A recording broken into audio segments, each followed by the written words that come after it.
chapter 12, verse 19 of the Qur'an. There came a caravan, and they sent their water drawer, who let down his bucket.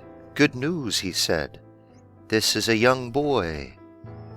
So they hid him as a piece of merchandise, and God knew best what they were doing, and they sold him for a cheap price, a few dirhams, for they set small store by him.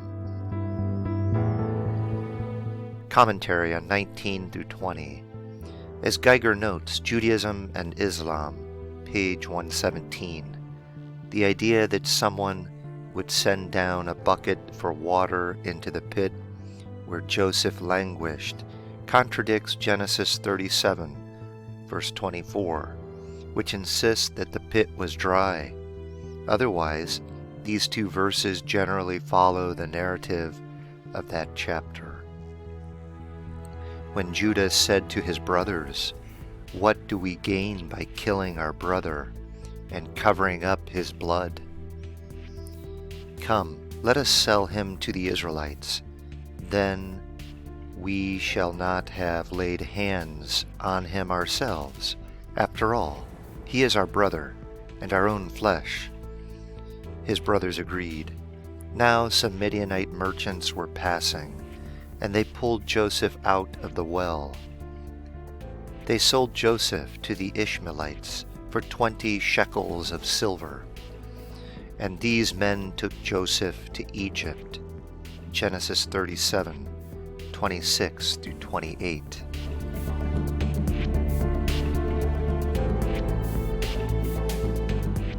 Verse 21 of the Qur'an. The man from Egypt who had brought him said to his wife, "Give him an honorable place in the household. Maybe he will be useful to us, or we may adopt him as a son." Thus did we establish Joseph in the land, and that we might teach him the interpretation of dreams. God has full command of his affairs, but most people do not know. Commentary on verse 21. The way the Quran here has Potiphar declare that he and his wife might adopt Joseph as a son differs from the narrative in Genesis, by which Potiphar simply makes Joseph his personal attendant. Now Joseph had been taken down into Egypt.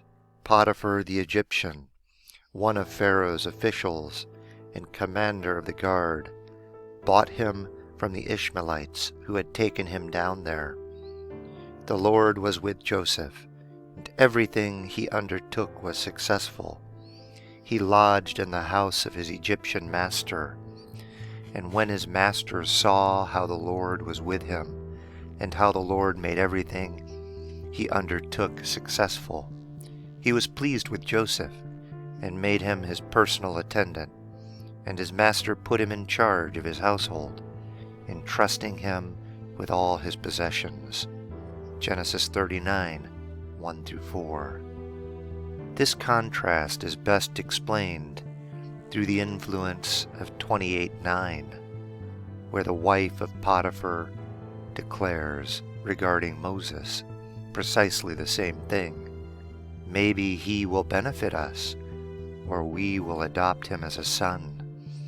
The parallel between Quran 28 and 12 is illustrated in detail by Wisdom, Syriac Mele, 285, and page 291 through 292. Note that in Exodus it is Pharaoh's daughter, not his wife, who adopts Moses.